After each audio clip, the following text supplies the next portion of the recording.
네, 우리 같이 오늘 말씀 나누도록 하겠습니다. 오늘 본문의 말씀을 히브리서 11장 1절에서 7절까지의 말씀입니다. 히브리서 11장 1절에서 7절까지의 말씀 교독해서 읽도록 하겠습니다. 제가 1절 읽겠습니다. 믿음은 바라는 것들의 실상이요 보이지 않는 것들의 증거니 선지인들이 이로써 증거를 얻었느니라. 믿음으로 모든 세계가 하나님의 말씀으로 지어진 줄을 우리가 아나니 보이는 것은 나타난 것으로 말미암아 된 것이 아니니라. 믿음으로 아벨은 가인보다 더 나은 제사를 하나님께 드림으로 의로운 자라 하시는 증거를 얻었으니 하나님이 그 예물에 대하여 증언하심이라. 그가 죽었으나 믿음으로써 지금도 말하느니라. 믿음으로 에녹은 죽음을 보지 않고 옮겨졌으니 하나님이 그를 옮기심으로 다시 보이지 아니하였느니라. 그는 옮겨지기 전에 하나님을 기쁘시게 하는 자라 하는 증거를 받았느니라. 의미 없이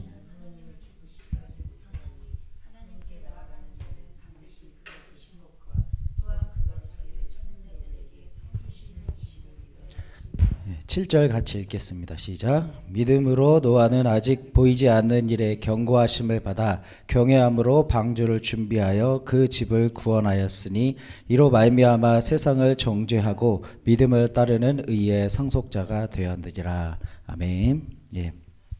오늘은 믿음이 없이는 하나님을 기쁘시게 못하나니라는 제목으로 같이 말씀 나누도록 하겠습니다. 우리는 지금까지 한 2년 넘게 그 코로나19의 영향을 받고 있었죠. 네. 그것 때문에 여러 가지 변화가 생겼지만 우리에게 어떤 영적인 유익이 되었던 것도 있었습니다. 그것은 우리 신앙의 본질에 대해서 고민을 하게 되었다라는 것이죠. 이 교회적인 활동이 제한이 되면서 교회의 어떤 프로그램 안에 그리고 예배나 모임이라는 그 형식 안에 있는 내가 아니라 오로지 하나님이라는 그 신앙의 대상 앞에 선 내 자신이 어떤 상태가 되었는지를 확인해 볼 수 있게 되었다라는 것입니다. 이 형식과 프로그램에 참여하는 것으로 자신의 정체성을 삼게 되면 자칫 생명력 있는 신앙이 아니라 종교적인 죽은 신앙에 머무를 수 있게 됩니다.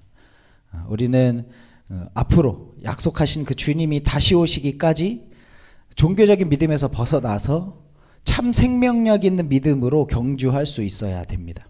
그래서 오늘 본문의 말씀을 같이 나누면서 이 믿음, 생명력 있는 믿음으로 경주할 수 있게 되는 그 믿음에 대해서 좀 같이 알아보고 그 바른 믿음으로 나아갈 수 있게 되기를 원합니다.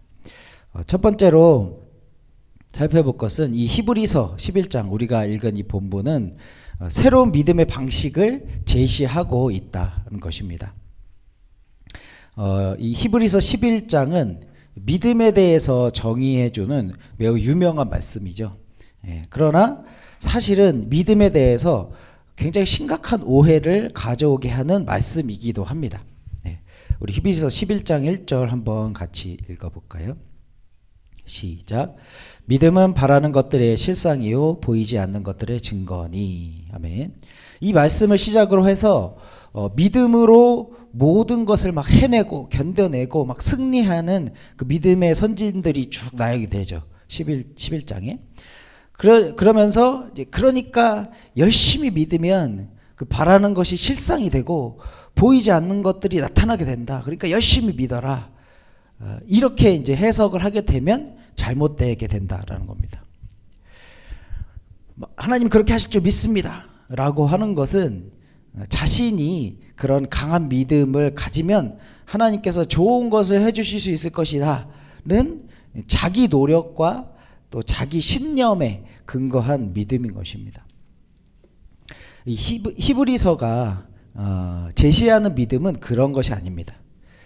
우리 히브리서 1장 1절 우리가 좀 전에 읽었던 말씀을 원어적으로 풀어서 해석하자면 이런 말입니다.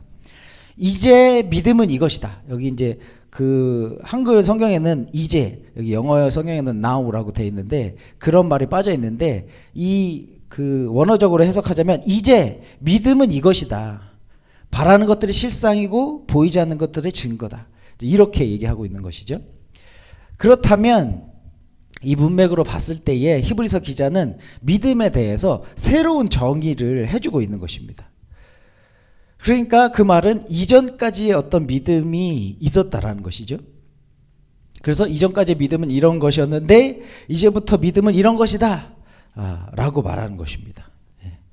그래서 이것을 알려면 이 히브리서 전체가 이야기하고 있는 그 맥락에 대해서 이해를 할 필요가 있습니다. 먼저는 이 히브리서 11장에 언급된 이 믿음은 그 바로 전장인 10장 그 마지막 부분에 언급된 내용과 연결선상에 있다라는 것을 좀 알아야 됩니다. 우리 히브리서 10장 38절 39절을 한번 같이 읽겠습니다. 38장 38절 39절 시작. 나의 의인은 믿음으로 말미암아 살리라. 또한 뒤로 물러가면 내 마음이 그를 기뻐하지 아니하리라 하셨느니라. 우리는 뒤로 물러가 멸망할 자가 아니요 오직 영혼을 구원함에 이르는 믿음을 가진 자니라. 아멘. 여기 39절에 보면 이렇게 나와 있습니다.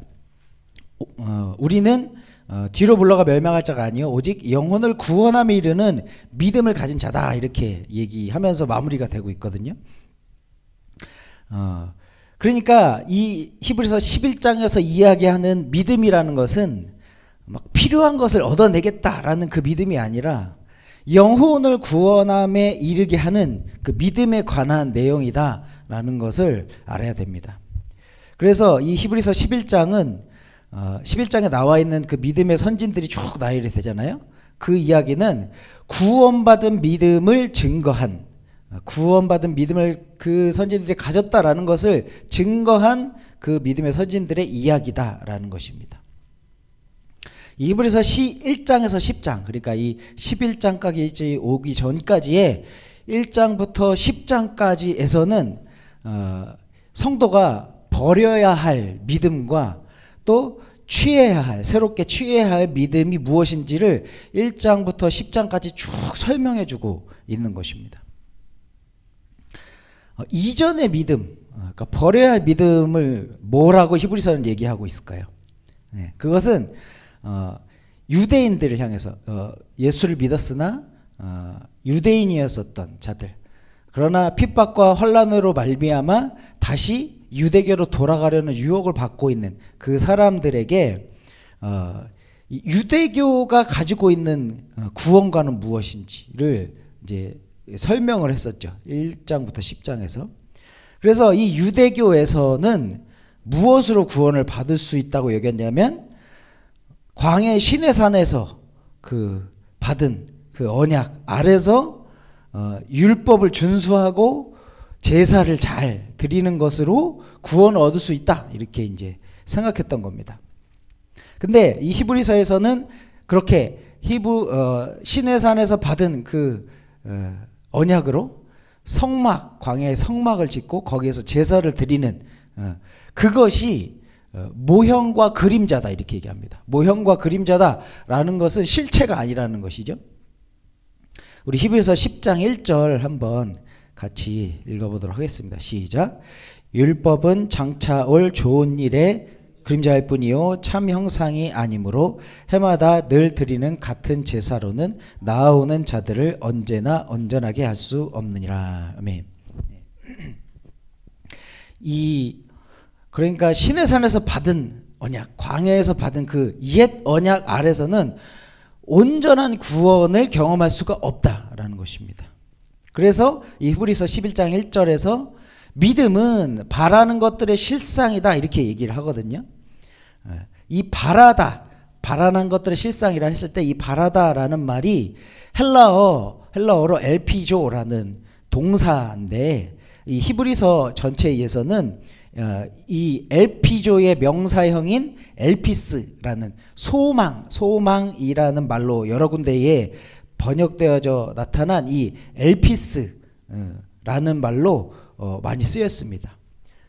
우리 성경을 한번 보면 히브리서 3장 6절, 6장 11절, 6장 18절, 6장 19절 그 외에서도 이 소망에 대한 내용들을 쭉 얘기하고 있죠. 그래서 이 히브리서 전체 안에서 얘기하는 이 소망이라는 것이 무엇이냐면은 하나님께서 곧 이루시게 될 약속, 하나님이 약속하셔서 언약하셔서 이루게 될 그 언약을 이야기한다라는 것입니다.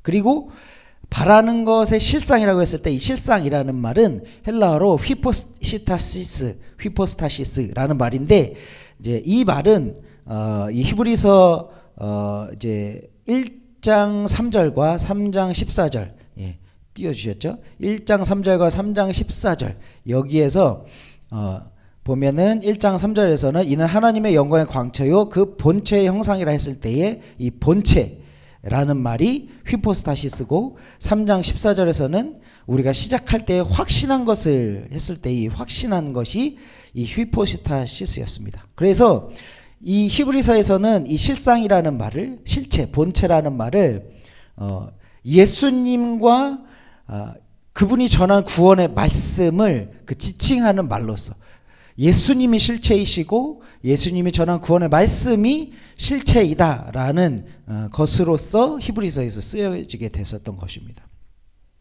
그래서 사실은 히브리서는 예수님을 실체로 실체가 되신다라고 말을 하는 것이죠. 이전에 유대인들은 모형과 그림자인 그 시내산에서 받은 그 성막과 그곳에서 예물과 제사를 드림으로 구원을 받고자 했었습니다. 이것이 이제 첫 번째 언약이었었죠. 그러나 그 모형과 그림자는 죄를 기억나게 할 뿐 죄의 문제를 완전히 해결해 줄 수 없다라고 히브리서에 얘기합니다. 10장 3절 4절 제가 읽겠습니다. 그러나 이 제사들에는 해마다 죄를 기억하게 하는 것이 있나니 이는 황소와 염소의 피가 능히 죄를 없이 하지 못함이라. 아멘. 예.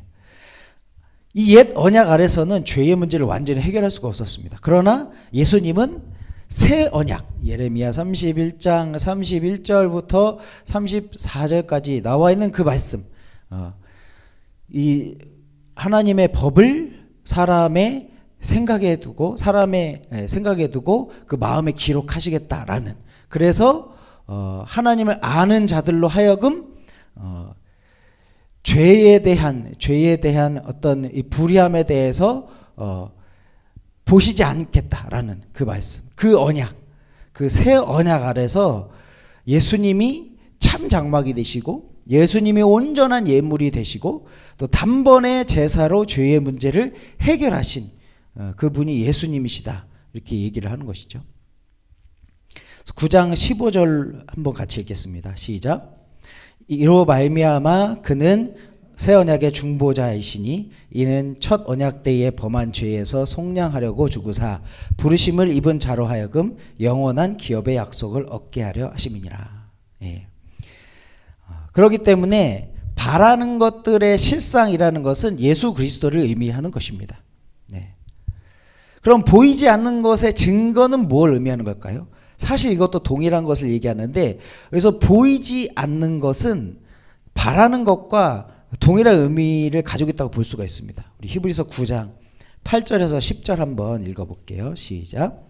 성령이 이로써 보이신 것은 첫 장막이 서 있을 동안에는 성소에 들어가는 길이 아직 나타나지 아니한 것이라 이 장막은 현재까지의 비유니 이에 따라 드리는 예물과 제사는 섬기는 자를 그 양심상 온전하게 할 수 없나니 이런 것은 먹고 마시는 것과 여러 가지 씻는 것과 함께 육체의 예법일 뿐이며 개혁할 때까지 맡겨둔 것이니라.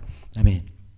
이 말씀에 의하면 무엇을 얘기하는 거냐면 시내산에서 받은 그 언약으로 광야에 세워진 그 성막, 그 성막의 구조를 보면은 성소와 지성소로 나눠져 있고 그 나누는 중간에 휘장이 가려져 있잖아요. 그리고 일반 제사장들은 성소에서 늘 섬기지만 지성소로는 들어가지 못합니다. 오직 1년에 단 한 번 대제사장이 그 지성소 안으로 들어갈 수 있게 된 구조였었습니다. 그래서 이불에서 뭐라고 얘기하냐면 이것은 비유인데 그 첫 번째 장막이 서 있을 때에는 지성소로 나아가는 길이 열리지 않은 상태인 것이다. 보이지 않는 것이다. 그래서 첫 언약 아래서는 지성소로 들어가는 길이 보이지 않는다. 이 얘기가 그 비유다 이렇게 얘기하는 것입니다. 그래서 지성소로 나아가는 길, 그 예수 그리스도의 새 언약으로 말미암아 열려져서 그 하나님의 영광의 임재 가운데로 나아가고 그것을 경험하게 하는 그 새 언약, 그 새 언약으로 말미암아 열려지게 될 그 지성소의 임재, 그것을 의미하는 것이다 라는 것이죠. 그래서 보이지 않는 것은 바로 새 언약을 이야기하는 것이다 라고 할 수가 있습니다. 그리고 증거, 보이지 않는 것의 증거라고 했을 때의 이 증거는 헬라어로 엘렌코스라는 말로 확증, 보증이라는 의미를 가지고 있습니다. 보이지 않는 것을 보증해 준다, 확증해 준다라는 뜻이잖아요. 그래서 보이지 않는 것의 증거라는 말은 새 언약의 보증, 확증이라는 말과 같은 것입니다. 그래서 히브리서 7장 22절에 이렇게 나와 있죠. 같이 읽겠습니다. 시작. 이와 같이 예수는 더 좋은 언약의 보증이 되셨느니라. 아멘. 그래서 보이지 않는 것의 증거도 예수 그리스도를 의미하는 것이라는 것입니다. 그 믿음은 뭐냐? 바로 예수 그리스도다라는 겁니다. 이게 그 문장의 맥락상으로는 약간 이해가 안 될 수 있습니다. 믿음은 예수 그리스도다. 이게 잘 이해가 안 될 수가 있죠. 예, 그런데 이 11장 1절에 믿음이라는 말을 예수로 대치해서 읽어보면은 전혀 어색하지가 않습니다. 한번 읽어볼게요. 11장 1절에 믿음을 예수로 바꿔서 예수는 바라는 것들의 실상이요 보지 못하는 것들의 증거니 이렇게 할 수가 있잖아요. 예. 그러므로 우리는 예수를 통해서 구원을 받는 것입니다.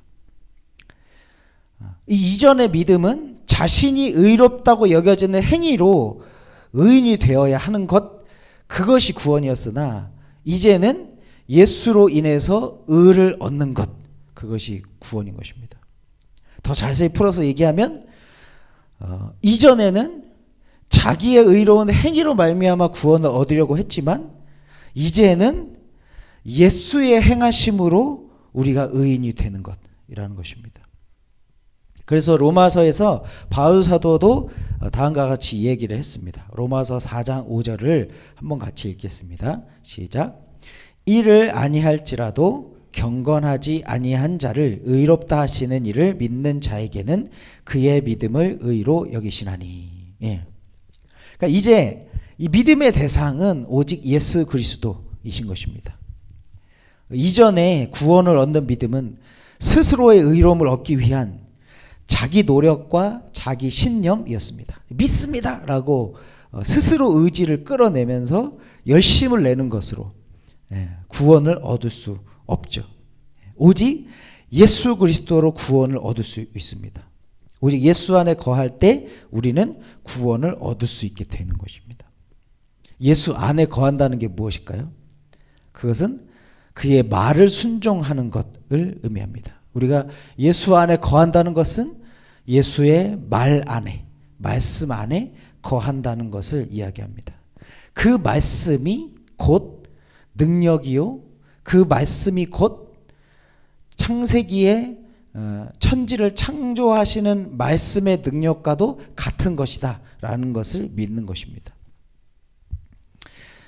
제가 이제 그 첫 서두에 새로운 믿음의 방식을 제공한다 라고 했기 때문에 좀 기대했을 수도 있지만 제가 너무 당연한 소리를 해가지고 실망했을 수도 있습니다. 그러나 이렇게 당연한 방식으로 믿음을 살지 못하는 경우가 많이 있습니다. 많은 경우에 신앙인들은 자기 자신을 증명하는 식으로 신앙생활을 하려고 합니다.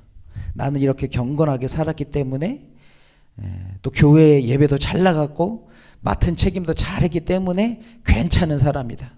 신앙적으로 괜찮은 사람이다. 인정받은 사람이다 라고 스스로 증명된 자가 되기 위한 신앙생활을 하는 것이죠. 이것은 예수님의 말씀을 믿는 자의 삶이 아닙니다. 우리가 살아야 할 진짜 삶은 무엇입니까? 나 자신에 대한 실체는 이미 하나님 앞에서 증명이 된 겁니다. 나는 안 괜찮은 사람입니다. 괜찮은 사람이 되려고 노력을 해봤자 괜찮아질 수 없는 존재입니다. 이게 이미 증명이 된 것이죠. 그러나 예수님은 온전하신 분이십니다. 예수님의 말씀을 믿을 때에 온전하지 않은 내가 온전하게 하나님 앞에 서게 됩니다. 그러므로 진실한 신앙인들은 자기를 증명하는 신앙생활이 아니라 신앙적인 열심을 통해서 자기가 괜찮은 신앙인이라는, 자기가 인정받는 구원받는 자라는 그런 것들을 위한 신앙생활을 하는 것이 아니라 예수님의 말씀을 순종하는 신앙생활을 살아야 하는 것입니다. 이게 구분이 되십니까? 자기를 증명하는 식의 방향의 신앙생활이 아니라 예수님의 말씀을 순종하는 신앙생활을 해야 됩니다. 예수님의 말씀에 순종하는 삶을 산다는 것이 무엇입니까? 이 말씀의 순종이라는 것은 막 어쩔 수 없이 굽히는 막 굴욕적인 복종이 아니라 사랑하는 자를 향한 자발적인 낮아짐을 의미하는 것입니다. 즉 구원받은 자라는 것은 문제가 해결된 자, 문제가 있어서 문제가 해결된 자를 얘기하는 것이 아니라 관계가 회복된 자를 의미하는 것이다 라는 것이죠. 예수님이 믿으라고 하신 것이 무엇입니까? 예수님이 믿으라고 하신 것은 이것입니다. 너희의 죄의 문제는 내가 해결했다.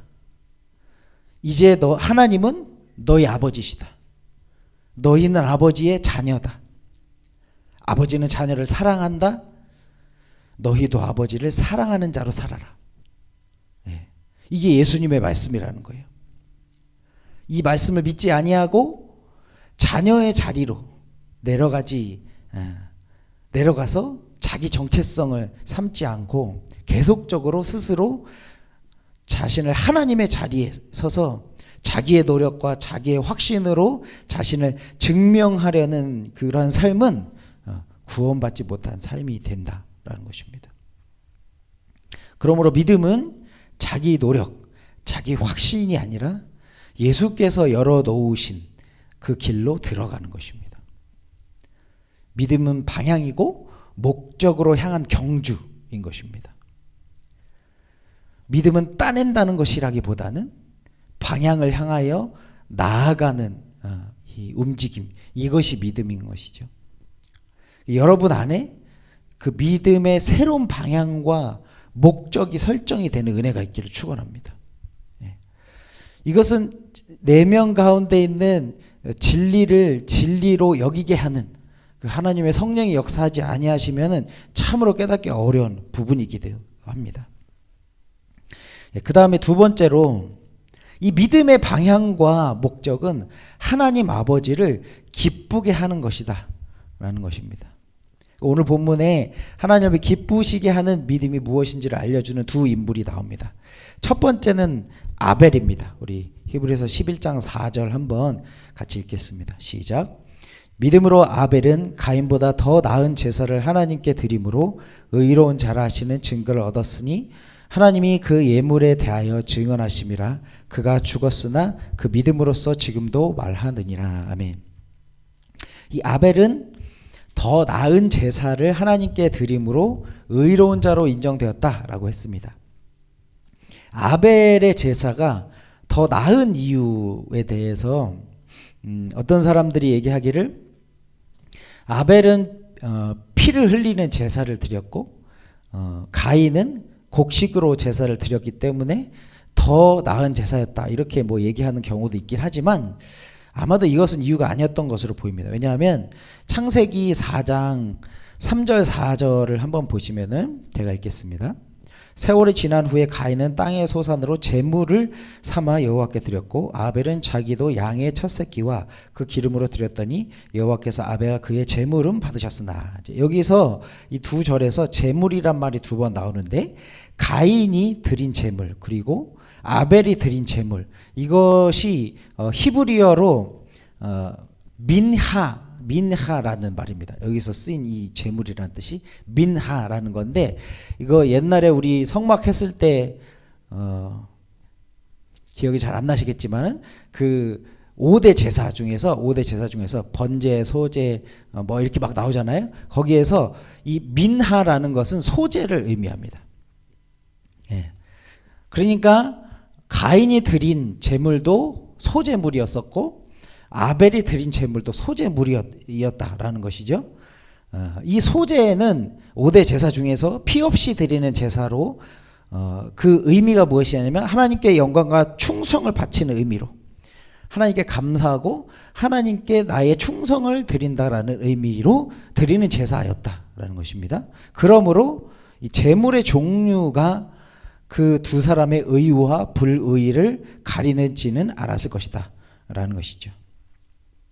이 성경 가운데에서 아벨의 제사가 인정되었다, 의로운 제사였다라는 것을 알 수 있는 것은 오직 하나님이 가인의 제물은 받지 않으시고 아벨의 제물은 받으셨다라는 그 사실뿐입니다.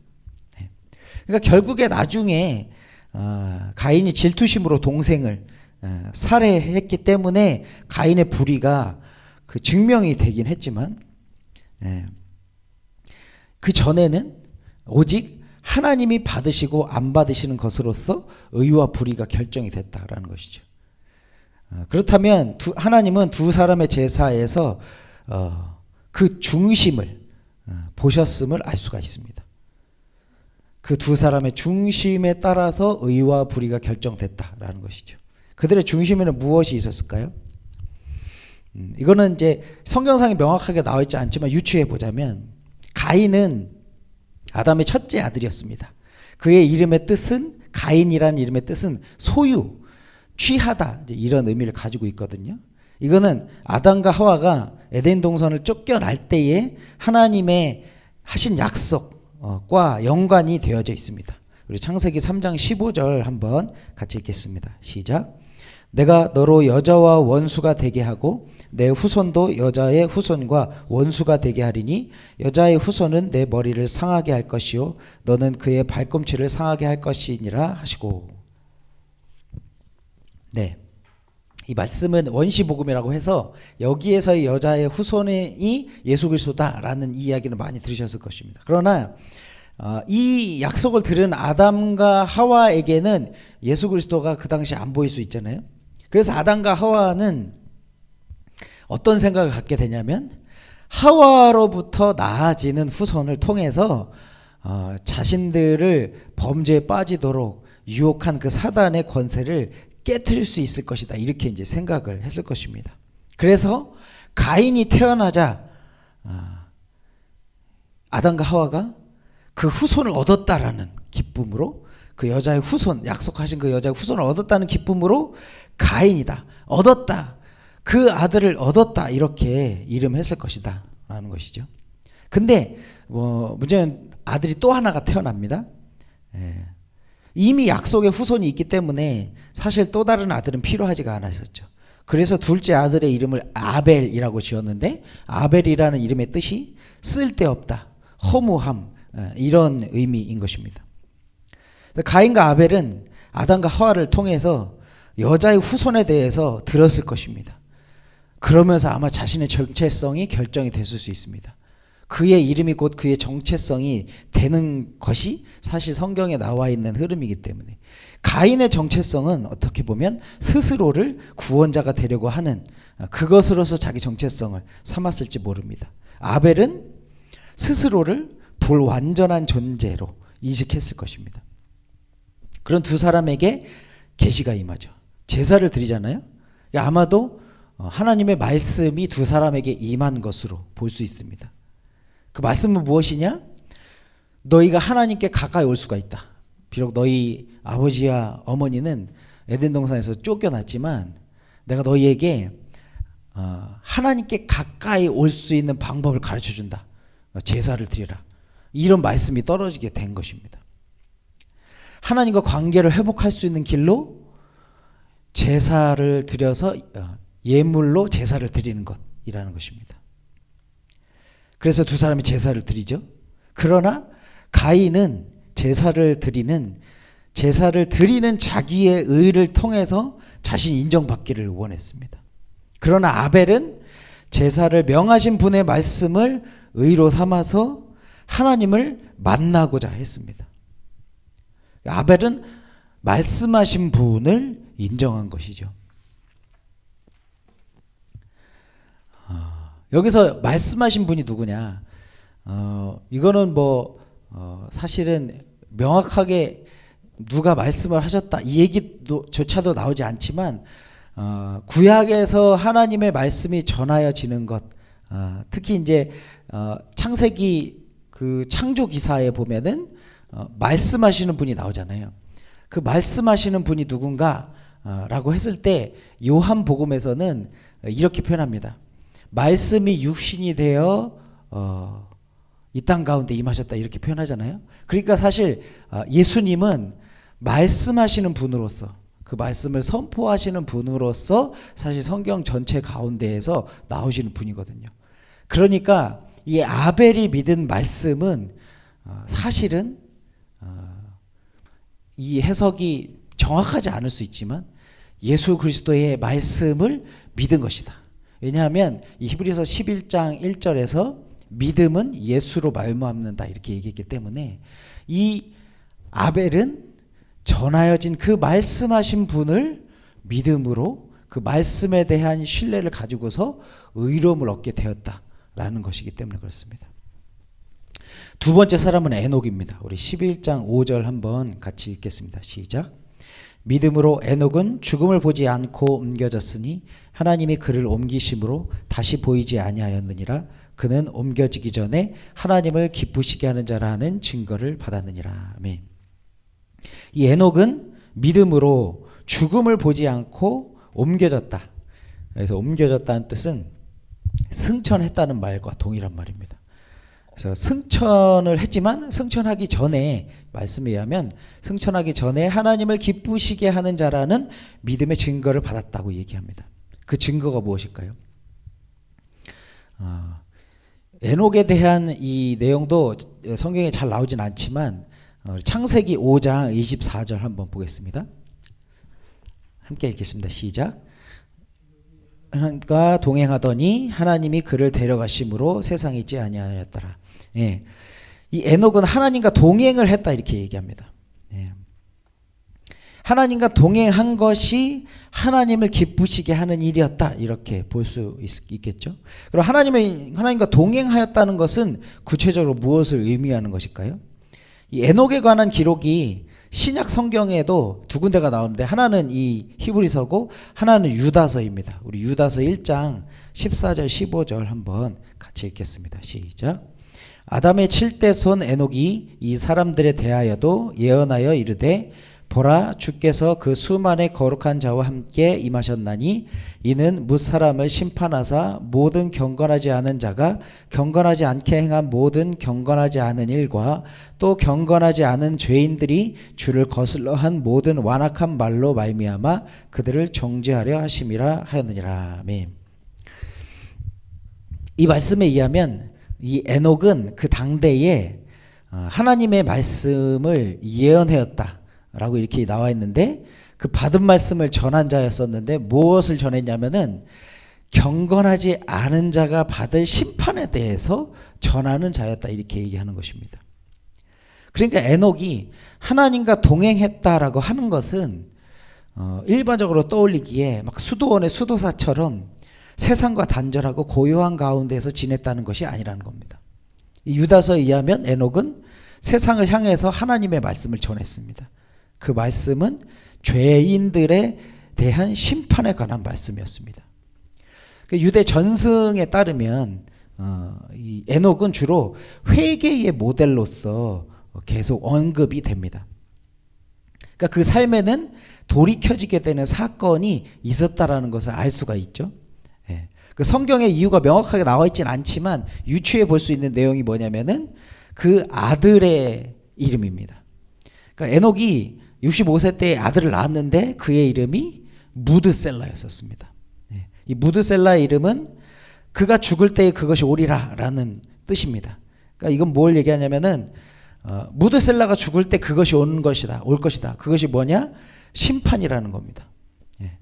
그러니까 에녹은 무드셀라의 이름을 정하면서 노아의 홍수로 말미암은 심판을 이미 받았다라는 것이죠. 심판에 대한 예언을 받았다라는 것입니다. 그래서 실제로 연도를 여러분들이 성경을 자세히 찾아보면서 연도를 따져보면 무드셀라가 죽던 그 해에 홍수가 시작되게 됩니다.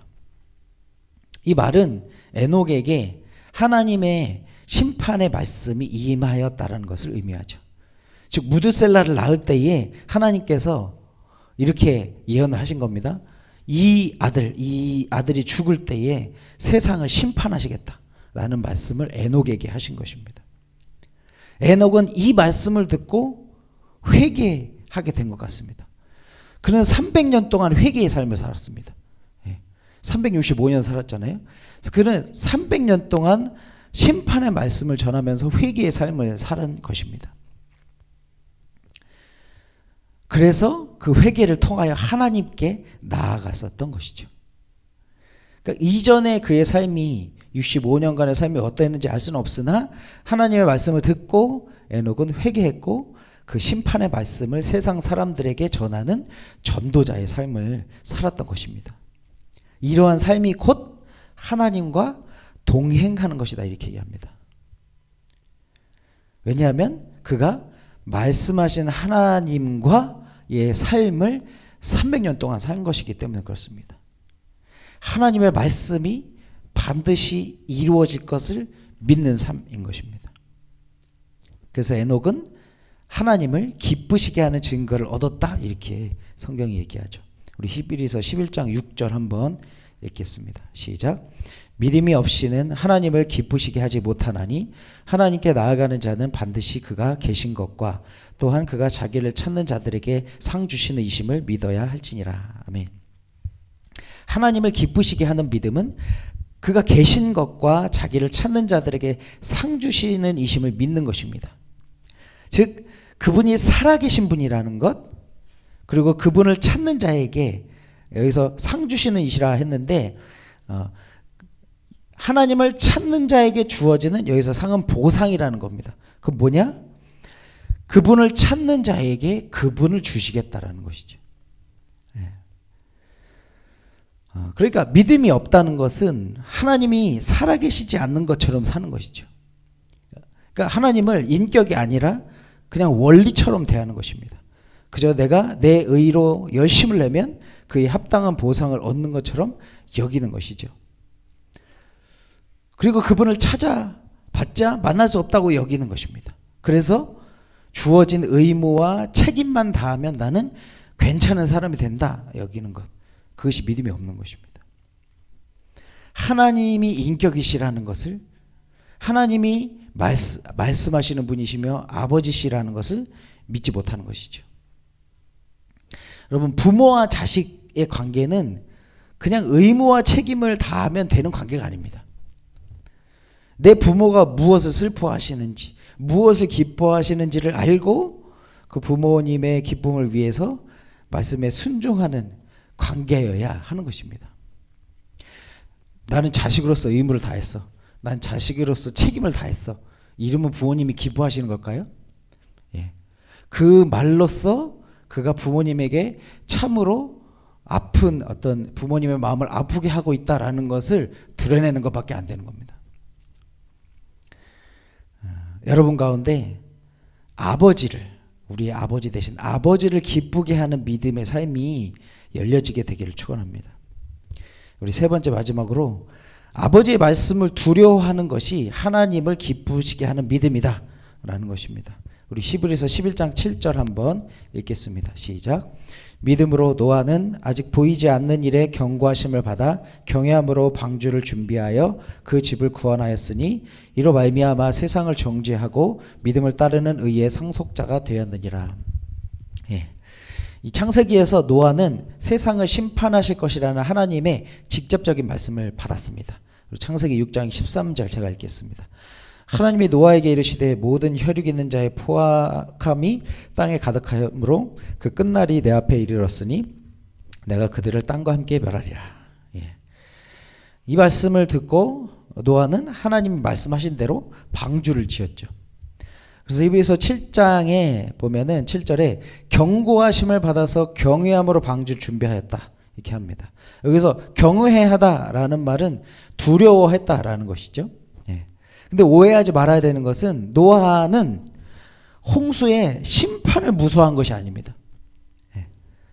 그리고 하나님이 심판하시는 엄한 분이라서 무서워한 것이 아닙니다. 노아는 말씀하시는 하나님을 두려워하신 겁니다. 예. 단지 홍수의 심판을 무서워하는 자는 심판을 피하려고만 할 것입니다. 그리고 하나님이 심판하시는 엄한 분이기 때문에 무서워하는 자는 하나님의 말씀을 듣고 싶어 하지 않을 것입니다. 그것은 광야의 이스라엘 백성들을 보면 알 수가 있죠. 출애굽기 20장 19절 20절 읽겠습니다. 시작. 모세에게 이르되 당신이 우리에게 말씀하소서 우리가 들으리이다. 하나님이 우리에게 말씀하시지 말게 하소서 우리가 죽을까 하나이다. 모세가 백성에게 이르되 두려워하지 말라. 하나님이 임하심은 너희를 시험하고 너희로 경외하여 범죄하지 않게 하려 하심이니라. 아멘. 모세는 이스라엘 백성들과 다른 반응을 보이잖아요. 하나님이 심판하시는 엄한 분이기 때문에 두려워하지 말라고 합니다. 백성으로 경외하여 범죄하지 않게 하시려는 것이 하나님의 참 마음이라는 것을 모세는 알고 있었습니다. 이스라엘 백성들은 하나님이 심판하시는 분이기 때문에 무서워했습니다. 그러나 모세는 하나님이 하나님을 경외하게 하여 범죄하지 않게 하려기 때문에 그렇게 하시는 것이다. 이렇게 얘기합니다.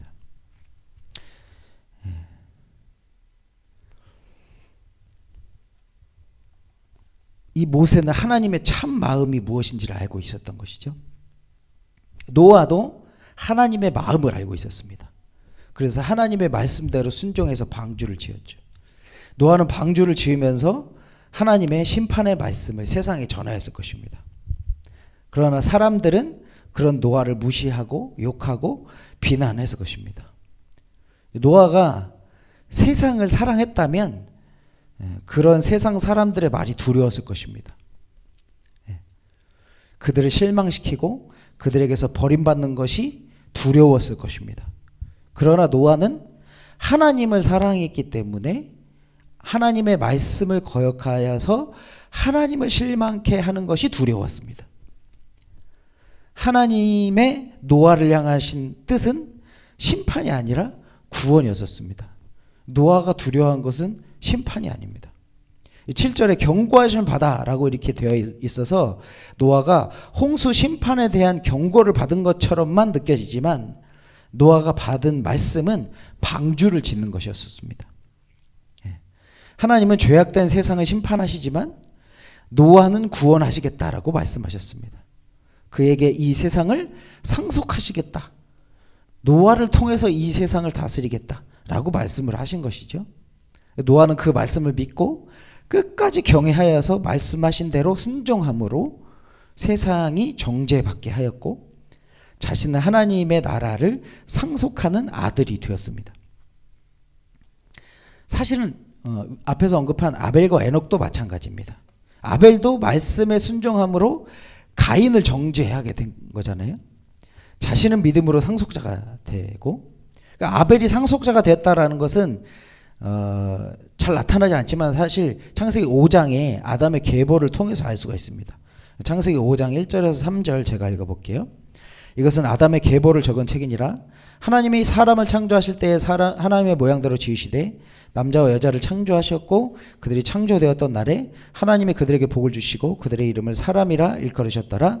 아담은 130세에 자기의 모양 곧 자기의 형상과 같은 아들을 낳아 이름을 셋이라 하였고, 여기 보면은 아담의 계보의 첫 시작이 셋으로 나와 있습니다.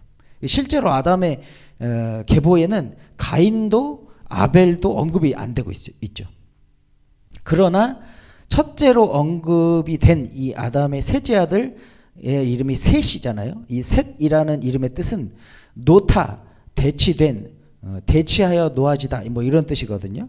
그러니까 즉 아벨 대신에 놓여진 아들, 아벨 대신에 대치된 자라는 의미라고 볼 수가 있는 것이죠. 그래서 이 아벨은 상속자가 된 것입니다. 에녹도 받은 심판의 말씀을 세상에 전해서 세상을 정리하고 본인은 말씀에 순종하여서 하나님과 동행함으로 하나님을 기쁘시게 하는 자라, 하나님의 나라를 상속자라 여김을 받게 되었습니다. 아들이라 여김을 받게 된 것이죠. 하나님을 사랑하는 자, 아버지로 사랑하는 자는 하나님을 실망시키는 것을 두려워합니다. 하나님의 심판이 무섭기 때문이라기보다 하나님의 마음을 아프게 하는 것이 두려운 것입니다. 그러므로 말씀에 순종하여 하나님을 기쁘시게 하는 자가 하나님을 두려워하는 자인 것이죠. 하나님을 사랑하여 그분의 말씀을 두려워하는 믿음이 여러분 안에 충만하게 되기를 축원합니다. 이제 말씀을 정리하겠습니다. 참된 믿음은 자기의 노력과 확신이 아닙니다. 스스로 의롭게 되려는 행위는 자신을 괜찮은 자로, 하나님 앞에 온전한 자로 만들어 줄 수 없습니다. 오히려 자신은 온전해질 수 없기 때문에 온전함을 주신 예수 그리스도 안에 그분의 말씀을 순종하는 것, 그것이 참된 믿음인 것입니다. 예수님 우리에게 말씀하셨습니다. 너희의 죄는 내가 치르고 하나님이 너희의 아버지가 되셨다. 너희는 그분의 자녀가 되었다. 이 말씀을 믿고 아버지 되신 하나님께 가까이 나아가야 합니다. 아버지의 마음과 연결되어 그분이 기뻐하시는 것을 알고 그분의 마음에 실망을 드리는 것을 두려워하여 순종하는 자녀로 사는 것이 참된 믿음인 것입니다. 우리는 더 이상 종의 영을 받지 아니하였고 아들의 영을 받은 자다. 양자의 영을 받았다. 자녀의 영을 받았다. 이렇게 주님께서 말씀해 주셨습니다. 그러나 우리가 신앙생활을 하다 보면 우리가 아들이 되기 위한 노력만 하는 신앙생활을 할 때가 많이 있습니다. 그러나 하나님께서 원하시는 것은 예수 그리스도로 말미암은 구원을 믿고 말씀하심을 믿고 이제 아버지 되신 하나님을 사랑하는 것, 아버지의 말씀을 믿는 것, 그 사랑 안에 거하여 하나님을 두려워하는 것, 이러한 믿음의 삶을 살기를 원하십니다. 우리가 앞으로 살아가야 할 이 시대는 결코 넉넉하지 않을 것입니다. 우리가 죽은 종교적인 신앙을 가지고서 살아간다면 정말 고난이 닥치고 박해가 찾아오게 될 때에 우리가 우리의 생명보다 아버지의 사랑을 선택할 수 있는 믿음이 준비되지 않는다면 우리 믿음에서 흔들리게 될 수 있습니다. 여러분이 이 시대로 부르신 주님의 뜻을 기억하여서 우리가 주님 앞에 아버지 되신 주님 앞에 믿음으로 나아갈 수 있기를 원합니다.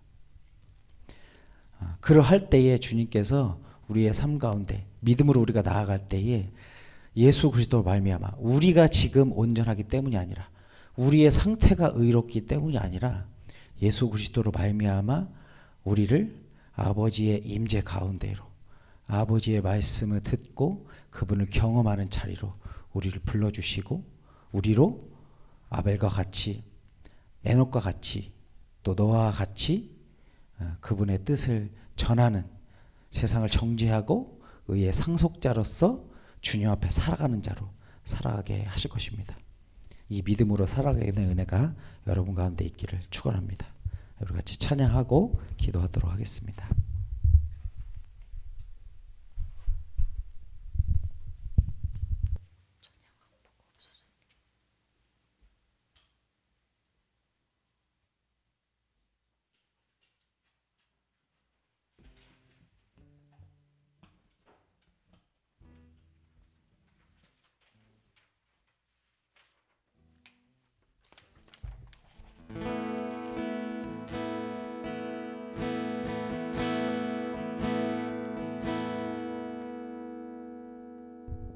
믿음이 없이는 이 찬양 부르면서 주님 앞에 나아가도록 하겠습니다.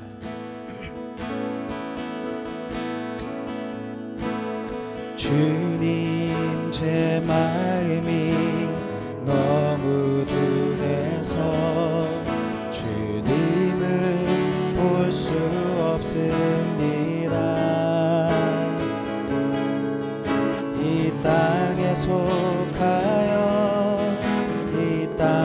보다가 주님 손을 놓쳤습니다.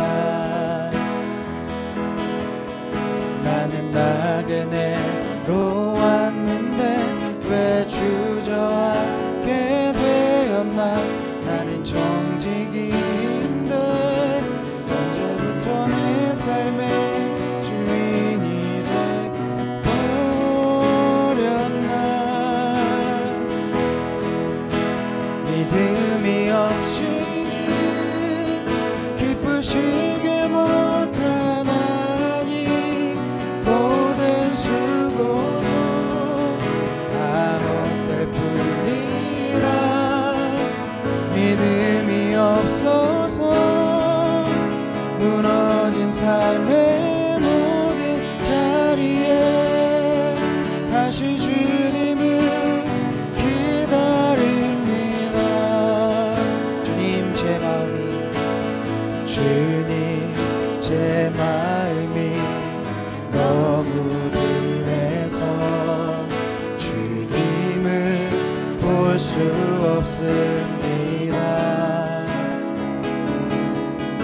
이 땅에 속하여 이 땅만 보다가 주님 손을 놓쳤습니다.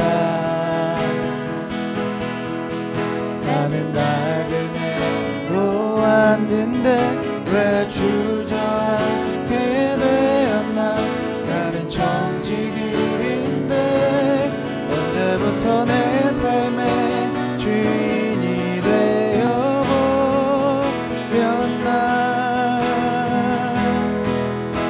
믿음이 없이는 기쁘시게 못하나니 고된 수고도 다 헛될 뿐이라. 믿음이 없어서 무너진 삶의 모든 자리에 다시 주님을 기다립니다. 믿음이 없이는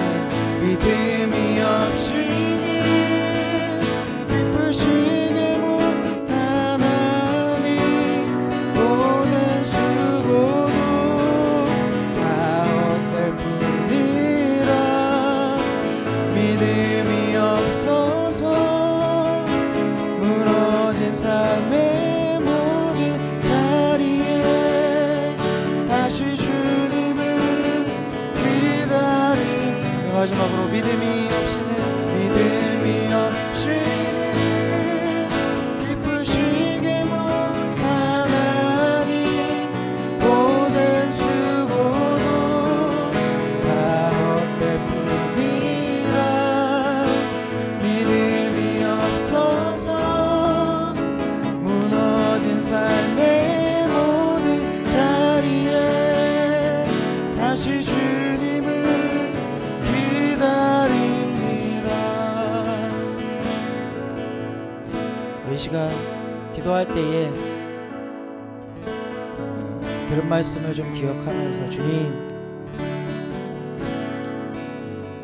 우리가 이 시대에 부름을 받아 주의 자녀로 살아가야 함에도 아버지 되신 하나님을 사랑하고 그분 안에 거하며 그 말씀에 순종하는 자로 살아가는 것이 마땅함에도 주님, 우리가 때로 종교적인 습관과 나의 육에서 오는 그 종교적인 틀로 말미암아 또다시 내가 여전히 나의 의로 구원받아야 할 것처럼 살아가며 그것이 나의 회개인 것 마냥 생각하며 살아갈 때가 있음을 보게 됩니다.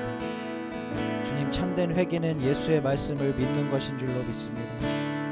주님, 우리 스스로가 우리를 의롭게 할 수 있다라고 여기는 기대를 진리로 말미암아 완전히 포기하게 하시고 오직 예수 그리스도로 말미암아 그 은혜를 힘입어서만 우리가 주님 앞에 나아갈 수 있음을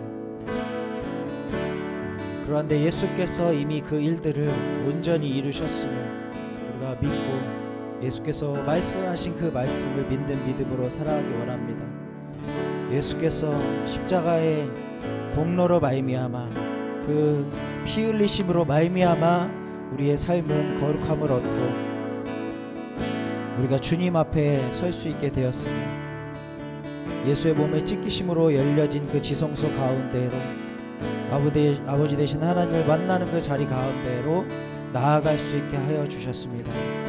우리가 그 말씀을 믿고 주님 믿음의 선진들과 같은 그러한 믿음의 자녀로 그러한 의의 상속자들로 살아갈 수 있는 믿음이 우리 가운데 충만하여질 수 있도록 시간 역사하여 주시옵소서. 우리의 영을 주님께서 성령의 진리로 비춰주셔서 우리가 선포되어진 진리를 우리가 믿고 따라야 할 진리로 믿게 됨으로 말미암아 주님 우리가 믿음의 사람으로 주님 앞에 이 시대 가운데 서게 하여 주시옵소서. 구하며 같이 한번 기도하도록 하겠습니다. 기도하겠습니다. 아버지 하나님, 주님 그렇습니다. 주님께서 우리 가운데 믿음의 근원이 되셨습니다. 예수 그리스도께서 우리의 믿음이 되셨습니다. 오 아버지 하나님, 예수로 인하여서만 우리가 하나님 앞에 나아갈 수 있습니다. 주님 우리가 여전히 육의 습관을 쫓아서 육의 소욕을 쫓아서 나의 의로 말미암아 세상과 사람 앞에 괜찮은 자로 인정받는 자로 종교적인 모양을 가지고서 종교적으로 인정받는 자로 문제없는 자로 나타날 수 있다고 여기며 예수의 말씀을 믿지 않는 자로 살아가게 그런 믿음 없음에서 떠나게 하시고 이제 주님 예수의 말씀하심을 아버지 하나님 예수의 행하심을 나의 구원으로 여기고 나의 의로운 행위로가 아니라 예수의 온전한 의로운 행위로 말미암아 나에게 아버지 하나님 허락하여진 구원의 삶 아버지의 그 더 깊은 임재와 영광 가운데로 들어가는 삶 아버지 하나님의 그 사랑과의 더 깊은 교제 가운데로 들어가는 삶 땅에서 아버지의 말씀을 순종함으로 오 아버지 하나님의 놀라신 뜻을 오 아버지 하나님 나라의 뜻을 도약하는 그 삶이 주님 우리 가운데 아버지 충만하게 일어나게 되는 참된 믿음의 삶이 일어나게 하여 주시옵소서. 주님 믿음이 없이 하나님을 기쁘시게 할 수 없습니다. 하나님이 기뻐 여기시는 믿음은 하나님을 살아계신 하나님으로 인격적이신 하나님으로 자기를 찾는 자들에게 자기를 주시는 그 하나님으로 오 아버지 하나님 믿는 믿음이 오 아버지 하나님을 기쁘시게 하는 믿음인 줄로 믿습니다. 주님 우리가 잘못된 진리와 헛된 운명심에 빠져서 주님 마치 나에게 주어진 미션을 완수하는 것이 믿음인 것처럼 여기는 오 아버지 하나님 그러한 율법주의에서 떠나게 하시고 오직 아버지의 말씀에 순종하는 삶을 사는 것이 믿음임을 깨달아 알게 하여 주시옵소서. 주님 나를 증명하는 삶이 더 이상 아버지 하나님 그쳐지게 하시고 말씀에 순종하는 삶으로 나아가는 것이 우리의 믿음 되어지는 역사가 있게 하여 주시옵소서.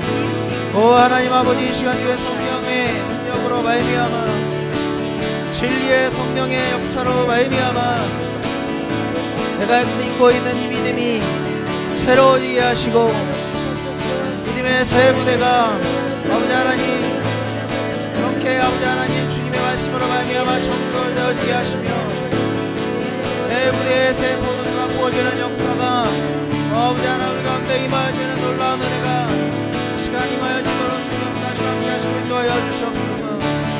아버지요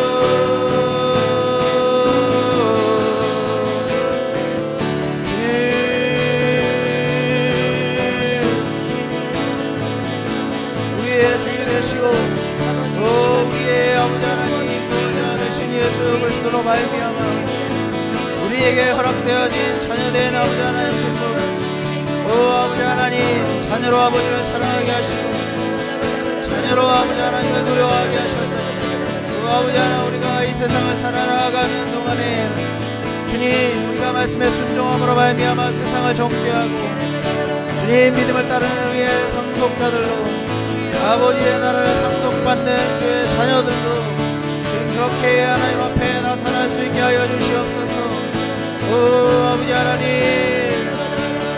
우리가 말씀에 순종함은 주님이 그런 목적이 아니요 오 아버지 하나님 자라나는 심령이네 자녀의 순종임을 아버지가 기억하게 하여 주시옵소서. 오 아버지 하나님 우리에게 부여하신 그 하나님의 영상으로 말미암아 주님 피조물이나 아버지의 자녀된 아버지 하나님 권세를 누리는 그러한 아버지 하나님 그 자녀의 자리 피조물된 자녀의 자리로 우리가 내려가게 하소서. 이제는 아버지 하나님 그 정체성으로 살아가게 하소서. 주님 아버지 하나님 그 믿음이 우리 가운데 있게 하소서. 하나님을 기쁘시게 할 만한 믿음이 우리 가운데 충만하게 하소서. 오 아버지 하나님 기쁨으로 말미암아 우리가 더 이상 정죄 가운데 판단 가운데 정죄하는 자로 판단하는 자로 살지 아니하고 하나님의 나라 정죄 가운데 하나님의 나라 반감하지 아니하는 하나님의 나라 가운데로 들어가게 역사가 있게 하여 주시옵소서. 우리 가운데 새롭게 일어나게 하여 주옵소서.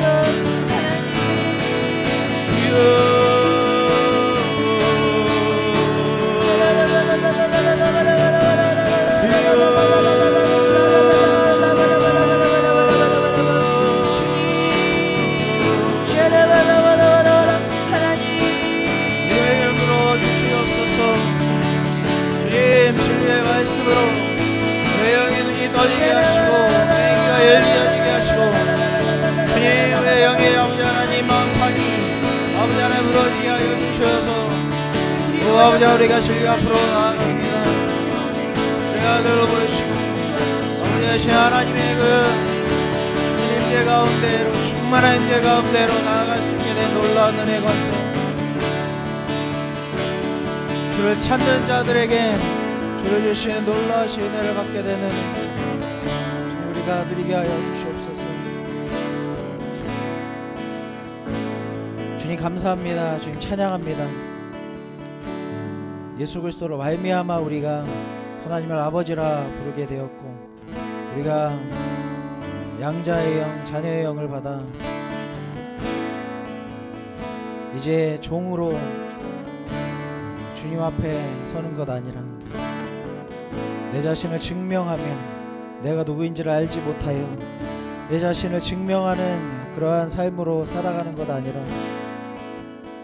아버지의 자녀된 자의 놀라운 권세로 인하여서 이 땅에서 주의 말씀에 순종함으로 하나님을 두려워하며 하나님을 기쁘시게 하는 그러한 믿음의 사람 주의 말씀에 순종함으로 세상을 정죄하여 믿음을 따른 의의 상속자 된 삶 그러한 믿음의 삶이 우리 가운데 충만하여질 수 있도록 은혜 베풀어 주시옵소서. 그렇게 하실 주님의 이름을 찬양하고 감사하며 예수 그리스도의 이름으로 기도했습니다. 아멘. 네, 광고하겠습니다.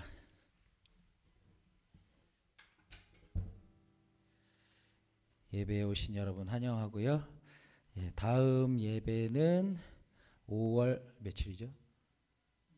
예, 5월 24일 8시에 동일하게 예배 드리고 연합 예배가 줌으로 바꿔서 진행하고 있기 때문에 실시간 유튜브는 되지 못하고 있습니다. 대신에 그 유튜브 계정에 나중에 업로드하는 식으로 진행하고 있으니까요. 줌으로 언제든지 참여하실 수 있습니다.